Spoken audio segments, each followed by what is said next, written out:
The Needham Select Board created the Human Rights Committee in 1995 after fair housing issues arose in town. The concept of human rights, however, began many years before.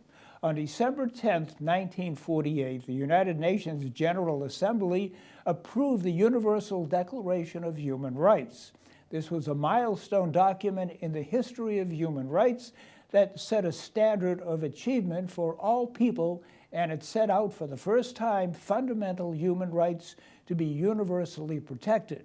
In recognition of the 75th anniversary of the proclamation, we spoke with current members of the Needham Human Rights Committee about how this document inspires their work today and their continuing efforts to advocate for human rights in town.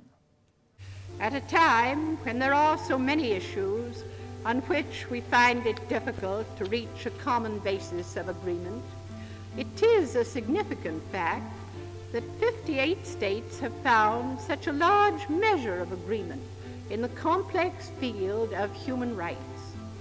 This must be taken as testimony of our common aspiration, first voiced in the Charter of the United Nations, to lift men everywhere to a higher standard of life and to a greater enjoyment of freedom. The UN Declaration of Human Rights document proclaims universal basic human rights for all human beings, and there are 30 articles. The one article that I think is most relevant to our work is Article 2, Freedom from Discrimination. Not to be discriminated against because you may be different than the person sitting next to you, but that we all have value and that we all should be respected and honored for who we are. We know that local governments are at the forefront of bringing human rights to all.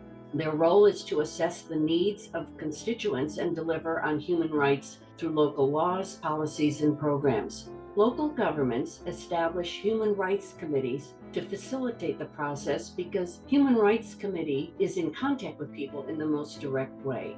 Born from the UN Declaration, our mission is to use that lens, use that human rights lens to different issues that come up in town. And so, for example, when the town is trying to make a decision about whether to change the name of the October holiday to Indigenous Peoples Day as opposed to Columbus Day, our role is to take a look at those questions that come up in town and formulate the question as it relates to human rights. Based on the charge that we have, which was developed by the Select Board, one is educating the population. We have community forums and presentations.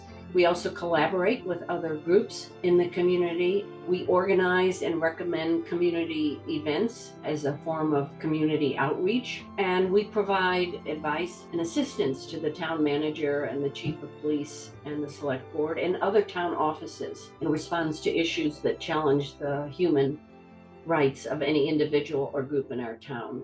We are looking for members to join the committee now or even in the future, people who might be interested, and we're really looking for more diversity on the committee because we don't feel that we are totally representative of the community as it is today, as it becomes more diverse.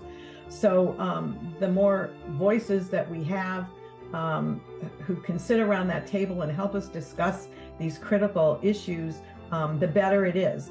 And people are welcome to come to our meetings. They're all public meetings. We've been doing hybrid, which is in person and also on Zoom. So the more people who are interested, want to just learn what we're doing, bring issues to us, we are open and want to serve the public the best way that we can.